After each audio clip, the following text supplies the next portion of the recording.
Hi, நான் தாங்க உங்கள் தினேஷ் நாகூர்லேருந்து. இன்றைக்கி மார்ச் 30 பிரியாணி ட்ரைனிங் ஸ்டார்ட் பண்ணியிருக்கோம். பிரியாணி ட்ரைனிங்க்கு எத்தனை பேர் வந்திருக்காங்கன்னு பார்த்தீங்கன்னா 10 பேர் வந்திருக்காங்க.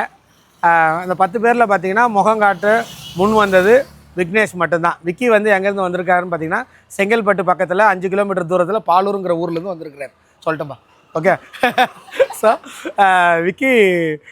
விக்கி கூட இன்னும் 9 பேர் இருக்காங்க. அவங்களுக்கு பிரியாணி ட்ரைனிங் தொடர்ந்து நடக்க போகிறது. அவங்க என்ன பண்ணுறாங்க, எப்படி சமைக்கிறாங்க, என்னெல்லாம் நான் உங்களுக்கு சொல்லித்தர போகிறேன். 20 பேருக்கு டேட் கொடுத்துருந்தாலுமே அட்டன் பண்ணது பார்த்தீங்கன்னா 10 பேர் அட்டன் பண்ணியிருக்காங்க. இந்த 10 பேர் வச்சுக்கிட்டு பண்ணுறது எனக்கு ரொம்ப ரொம்ப ஈஸியாக இருக்கும், ரொம்ப சந்தோஷமாகவும் இருக்குது. ஜென்ரலாகவே நான் டேட் நிறைய பேருக்கு கொடுக்கும்போது சொல்லிக்கிட்டே இருப்பேன், இந்த வாரம் வேணாம், அடுத்த வாரமும் நான் கொடுக்க தானே போகிறேன், அப்போ வந்துக்கலாம்னு சொல்லுவேன். கேட்கவே மாட்டாங்க. ரொம்ப நாள் கழித்து ஒரு 10 பேர் பேட்ச் நமக்கு கிடச்சிருக்கு. ரொம்ப ஹாப்பியாக இருக்குது. ஏன்னா நான் ஐ கான்டாக்ட் இருக்கும், எல்லாருக்கூடையும் என்னால் ஐ கான்டாக்ட் வச்சுக்க முடியும். 20 பேர் 25 பேர் இருக்கும்போது இங்கே பார்ப்பேன், யார் முகத்தையும் என்னால் பார்க்கவே முடியாது.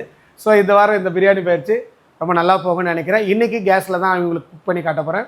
நாளைக்குமே சிலிண்டரில் நம்ம குக் பண்ணி தான் காட்ட போகிறோம். புதன்கிழமையிலேருந்து விறகடுப்பாக இருக்க வாய்ப்புகள் அதிகம். ஏன்னா சிலிண்டரு 1-2 கொடுத்துருந்தாங்க, அதுவும் 2 நாளாக கொடுக்கல. ஸோ பார்ப்போம், கிடச்சிருச்சுன்னா நம்ம கண்டினியூவாக கேஸ்லேயே பண்ணலாம். கிடைக்காத பட்சத்துக்கு நான் உங்களுக்கு விறகடுப்பில் சமைச்சு காட்டுறேன். சரிங்களா? ஓகே.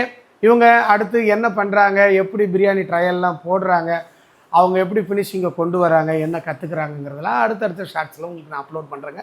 விக்கி இருக்கிற வேகத்துக்கு பார்த்தீங்கன்னா ஒரே நல்ல பிரியாணி போட்டு வரக்கூடாது. நாங்கள் 2 வாங்கி கரண்டியாக கிண்டிட்டு அப்படி தான் இருக்கணும். எவ்வளோ நீங்கள் கவனிச்சுட்டே இருக்கிறத விட ப்ராக்டிக்கலாக எவ்வளோ பண்ணுறீங்களோ அவ்வளோ சீக்கிரமாக பழகிட முடியும். ஓகே. ஒருத்தருக்கு ஒரு மாதிரி, ஒருத்தருக்கு நோட் பண்ணிகிட்டே இருக்காங்க. இவங்க எங்கே சமைக்க போகிறாங்கன்னு நினச்சேன், அவங்களாம் போய் கடையாக வச்சுட்டாங்க. எப்படி இருந்தாலும் செஞ்சு தானே ஆகணும், நம்ம நோட் பண்ணி வச்சுக்கோங்க கரெக்டான பாயிண்ட்டு. ஒரு சிலர் இறங்கி வேலை பார்ப்பாங்க, அவங்களும் போய் செய்வாங்க. இல்லை, கையை இப்படி பிடிங்க, உங்கள் கையில் இருக்கணும், உங்கள் வாழ்க்கையும் சரி கரண்டியும் சரி.